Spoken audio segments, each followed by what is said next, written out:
Como beber dessa bebida amarga, tragar a dor, engolir a labuta, mesmo calada a boca resta o peito, silêncio na cidade não se escuta. De que me vale ser filho da santa? Melhor seria ser filho da outra realidade menos morta. Tanta mentira, tanta força bruta. No grande dia 1º de maio, não eram bem 6 horas e já o 35 pulara da cama afobado.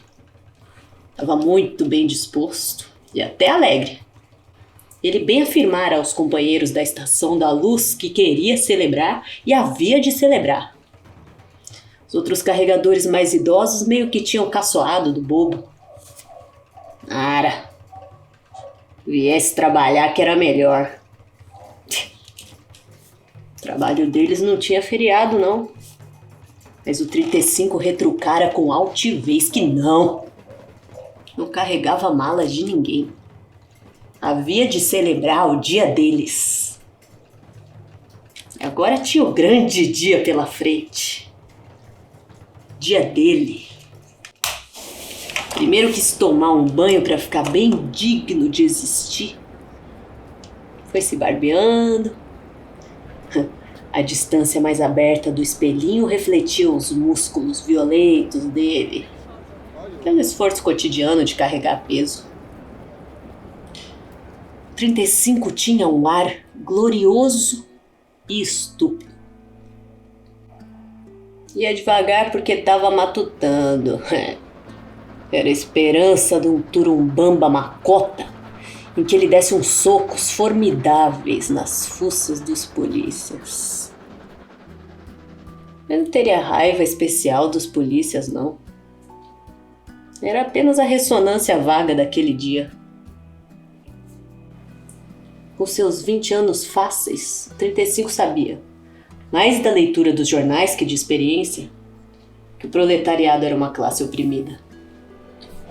E os jornais tinham anunciado que se esperava grandes motins do 1º de maio, em Paris, no Chile, em Cuba, em Madrid. Comunismo? Sim, talvez fosse isso. Os jornais falavam tanta coisa, faziam tamanha misturada de Rússia, só sublime ou só horrenda. Afinal, 35 saiu. Tava lindo com a roupa preta de luxo, um nó errado na gravata verde com listinhas brancas. E aqueles admiráveis sapatos de pelica amarela que não pudera sem comprar. O verde da gravata, o amarelo dos sapatos, bandeira brasileira, tempos de grupo escolar. E o 35, querendo bem o seu imenso Brasil, foi andando depressa, assobiando. Mas parou de supetão e se orientou assustado. O caminho não era aquele. Aquele era o caminho do trabalho. Ele estava celebrando e não tinha o que fazer. Bom, primeiro decidiu ir na cidade para assuntar alguma coisa, mas podia seguir por aquela direção mesmo. Era uma volta, mas assim passava na Estação da Luz, dá um bom dia festivo aos companheiros trabalhadores. Chegou lá, gesticulou o bom dia festivo, mas não gostou porque os outros riram dele. Bestas. Só que em seguida não encontrou nada na cidade. Pouca gente na rua. Deviam de estar almoçando já para chegar cedo no maravilhoso jogo de futebol escolhido para celebrar o grande dia. Tinha, mas era muito polícia.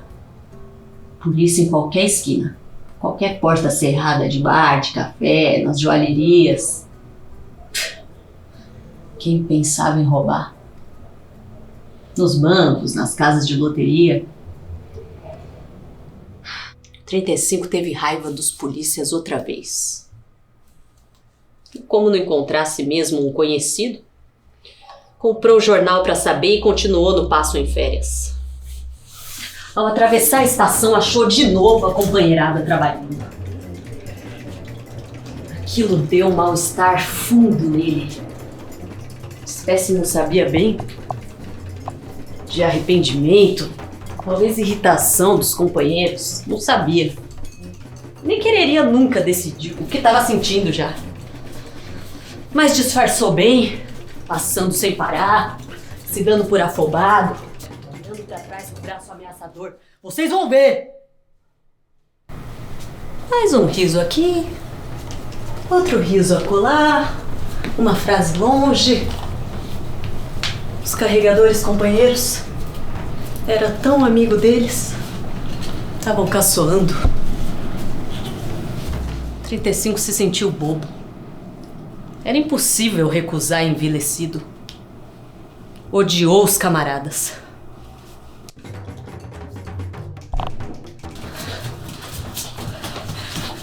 Andou mais depressa.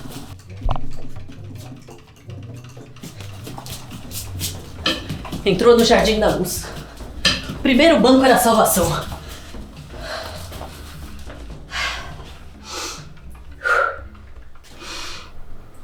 Abri o jornal.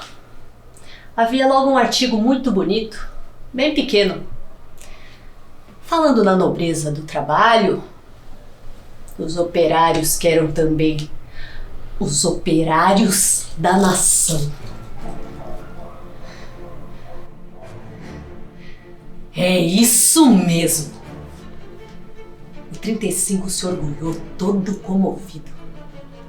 Se pedissem pra ele matar, ele matava, roubava, trabalhava grátis, tomado de um sublime desejo de fraternidade. Todos os seres juntos, todos bons. Estava escrito em cima do jornal. Em São Paulo, a polícia proibira comício nas ruas e passeatas. 35 sentiu um frio. Mas a polícia permitira a grande reunião proletária com o discurso do ilustre secretário do Trabalho no magnífico pátio interno do Palácio das Indústrias. Lugar fechado. Não vou, não sou besta. Quer dizer, vou sim. Desaforo, operários da nação. E depois vamos no Palácio do Governo. Exigimos tudo do governo. Vamos com o general da região militar. Deve ser gaúcho. Gaúcho só dá é farda. Pegamos fogo no palácio dele, pronto. O 35 mal percebeu que se regava todo por dentro de um espírito generoso de sacrifício. Estava outra vez enormemente piedoso. Morreria sorrindo.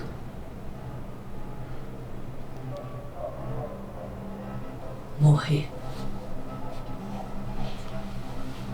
Teve uma nítida, envergonhada sensação de pena.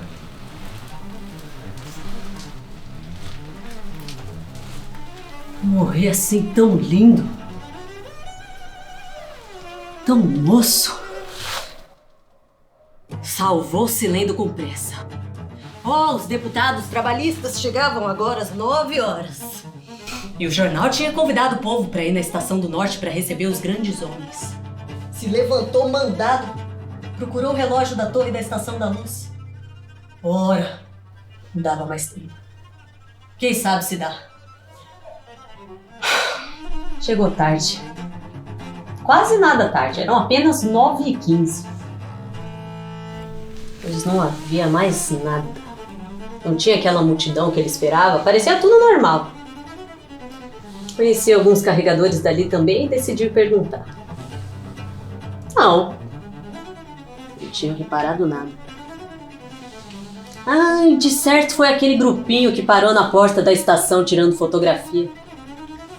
Aí o outro carregador conferiu que eram os deputados, sim, porque tinham tomado aqueles 2 sublimes automóveis oficiais.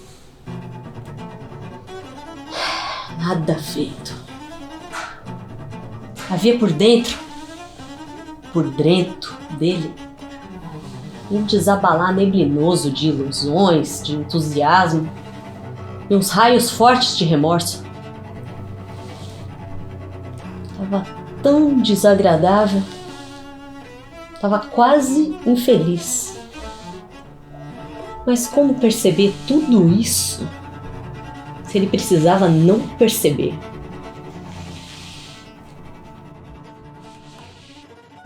O 35 percebeu que era fome. Decidiu ir a pé para casa. Foi a pé. Longe, fazendo um esforço penoso para achar interesse no dia. Era com fome, comendo aquilo passado. Tudo deserto. Era por ser feriado, 1º de maio. E quando a mãe lhe pôs aquela esplêndida macarronada celebrante sobre a mesa, o 35 foi para se queixar. Tô sem fome, mãe. Mas a voz lhe morreu na garganta. Não eram bem 13 horas e já o 35 desembocava no Parque Pedro II, outra vez à vista do Palácio das Indústrias. Por sinal que o parque já se mexia bem agitado. Dezenas de operários se viam. Eram operários endomingados. Vagueavam por ali, indecisos. Ar de quem não quer. Então, nas proximidades do palácio, os grupos se apinhavam conversando baixo com melancolia de conspiração. Polícias por todo lado. O 35 topou com o 486. Grilo quase amigo que policiava na Estação da Luz. O 486 achara jeito de não trabalhar aquele dia porque se pensava anarquista. O 486 era muito valentão de boca. Pararam bem na frente do palácio, que fagulhava de gente nas sacadas. Se via que não eram operários, de certos deputados trabalhistas. Nas ruas que davam pro parque tinha cavalarias aos grupos. 5, 6 escondidos na esquina, querendo a discrição, não ostentar a força e ostentando. O 486, então, exaltadíssimo, descrevia coisas piores. Massacres horrendos de proletários lá dentro. Descrevia tudo com a visibilidade dos medrosos. O pátio fechado, 10.000 proletários do pátio e os polícias lá em cima nas janelas, fazendo pontaria na maciota. Podem entrar! Não tenho vergonha não, podem entrar! Com voz de mandando assim na gente os homens bem vestidos. Foram todos obedecendo, se aproximando das escadarias, mas o maior número torcia caminho, iam se espalhar pelas outras alamedas do parque mais longe. Esses movimentos coletivos de recusa acordaram a covardia do 35. Companheiros fortes, tão fracos, que estavam ali também para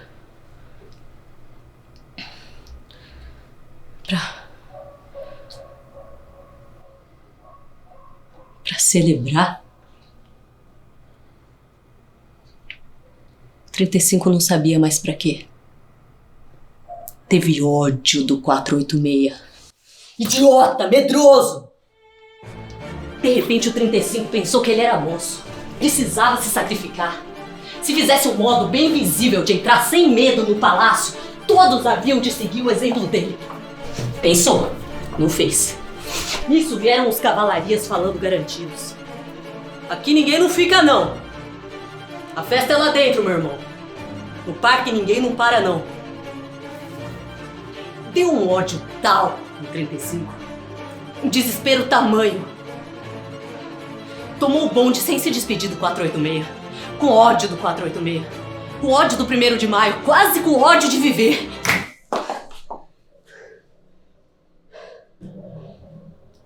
O bonde subia para o centro mais uma vez. O 35 pulara no Largo da Sé e ficou parado assim, por mais de 1 hora. Por mais de 2 horas, disque olhando a multidão.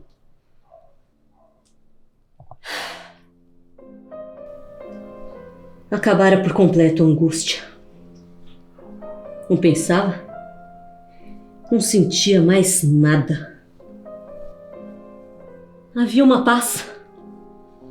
Que paz sem cor por dentro. A multidão já se esvaziava desapontada, porque não houvera nenhuma briguinha, nenhuma correria no Largo da Sé como se esperava. E o 35 foi se dirigindo num passo arrastado para a Estação da Luz, para os companheiros dele. Esse era o domínio dele.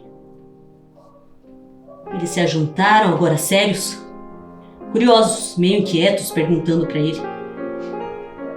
Teve um instinto voluptuoso de mentir, contar como fora a celebração, se enfeitar, mas fez um gesto só, cuspindo um muxoxo de desdém para tudo. Chegava um trem e os carregadores se dispersaram, agora rivais. 35 encostou na parede indiferente. Surgiu um farrancho que chamou 22. Era a mãe. Eram as duas velhas, 5 meninos repartidos pelos colos e o marido, tudo gritando. Assim não serve não, as malas não vão não. Daí o chofer garantiu enérgico que as malas ele não levava. Mas as maletas elas não largaram não. Só as malas grandes, que eram 4, deixaram elas com 22, gritaram a direção e partiram na gritaria. 22 era velhote. Ficou parado na calçada com aquelas 4 malas pesadíssimas. Preparou a correia, mas coçou a cabeça.